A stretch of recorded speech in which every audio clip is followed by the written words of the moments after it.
Hello friends, today I'm reading to you from Acts chapter 9 verse 1 through 9, and I'm reading to you from the New Revised Standard Version of the Bible. Meanwhile, Saul, still breathing threats and murder against the disciples of the Lord, went to the high priest and asked him for letters to the synagogues at Damascus, so that if he found any who belonged to the way, men or women, he might bring them bound to Jerusalem. Now as he was going along and approaching Damascus, suddenly a light from heaven flashed around him. He fell to the ground and heard a voice saying to him, "Saul, Saul, why do you persecute me?" He asked, "Who are you, Lord?" The reply came, "I am Jesus, whom you are persecuting. But get up and enter the city, and you will be told what you are to do." The men who were traveling with him stood speechless because they heard the voice but saw no one. Saul got up from the ground, and though his eyes were open, he could see nothing. So they led him by the hand and brought him into Damascus. For 3 days he was without sight, and neither ate nor drank. Paul's transformation on the road to Damascus has been one of the most documented stories in Christian studies. The reason for this is that after his transformation, Paul went on to make an indelible contribution to Christianity.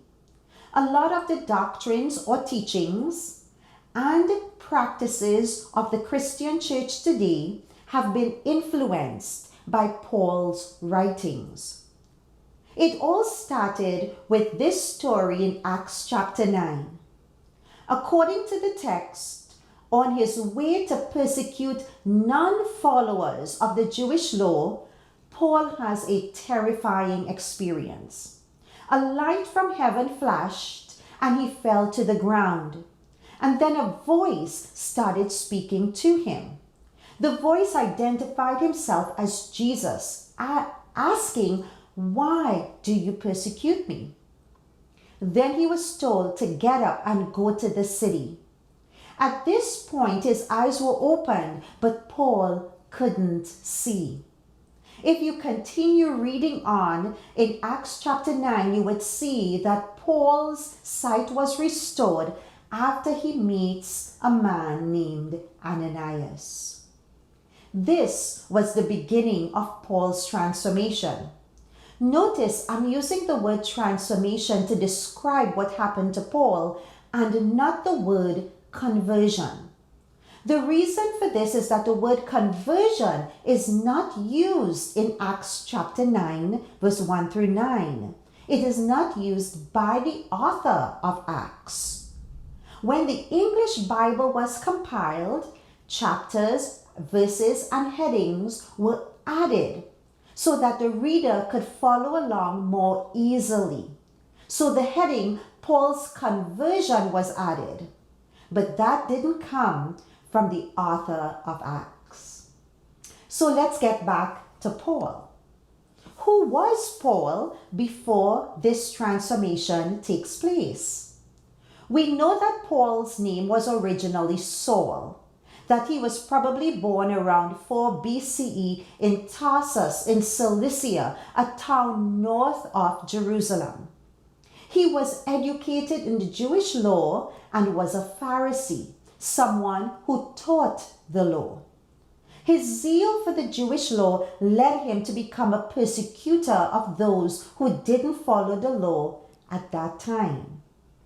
But while Acts chapter 9 is Luke's account of Paul's transformation, Paul wrote about the matter in his own words through his letters.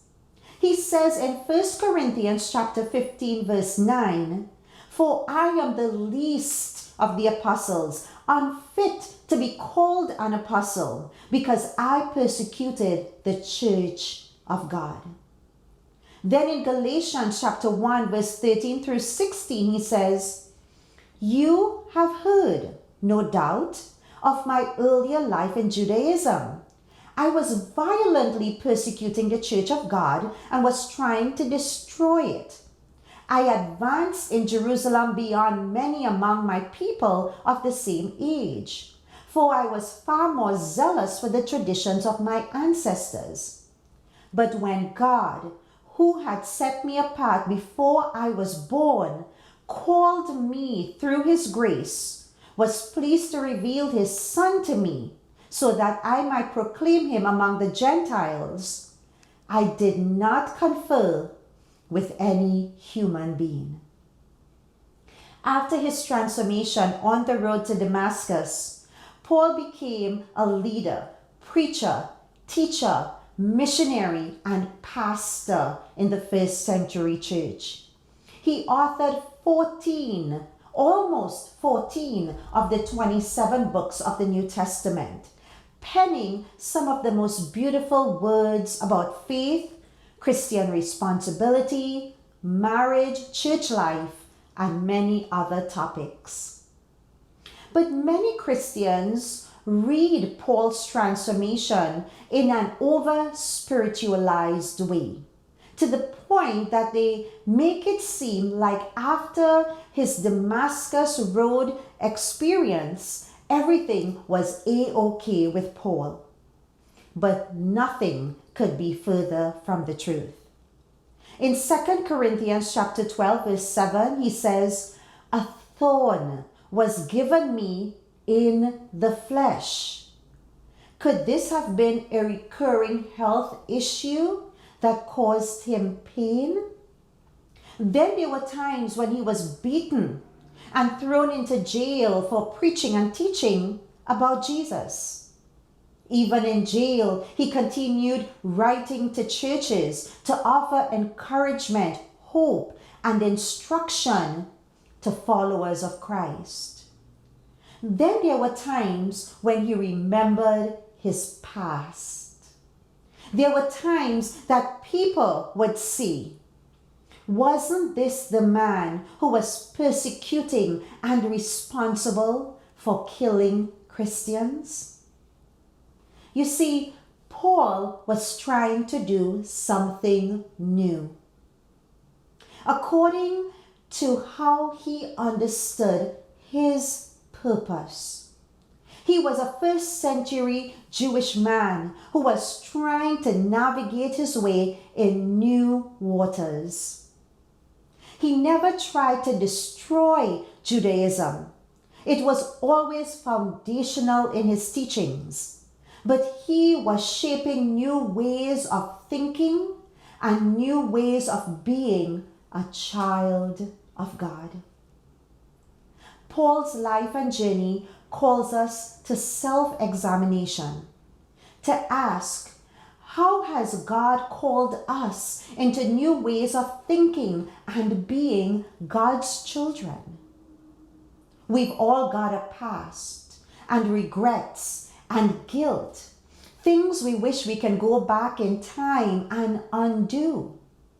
But it's just not possible to do that. What we can do is seek God's forgiveness, place our faith in God, and use the mistakes of our past to propel us to a better life now and in the future. To try making better decisions, both now and in the future. This is what Paul did.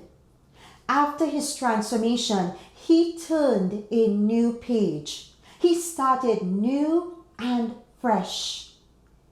Turning a new page in our life challenges us to be different, to adopt a new attitude, to listen to God's voice, and to be less judgmental and more loving and understanding toward people. It is not for us to say who can and cannot be part of God's church, or for us to say who will and who won't go to heaven. That's up to God and God alone. God calls us as disciples to be instruments of love, acceptance, and peace, and to not spread division, hatred, and pain. Paul had to leave that life behind. And today, we are called to leave that life behind. So, have you had your transformation experience?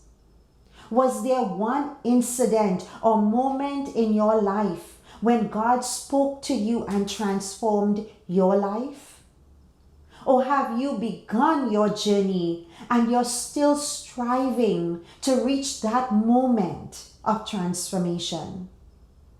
Whatever your relationship with God, however God speaks to you, you're called by God, the Lord and giver of life, to seek to be the best child of God you can be. Today, let's make the decision to walk closer with God and seek God's goodness and peace in all we do. Because when we turn a new page, it not only impacts our own lives, but the lives of everyone around us. Take that step today to leave the old you behind and step into something new and something glorious. The grass withers and the flower fades, but the word of the Lord abides forever. Have a blessed and wonderful day. Goodbye for now.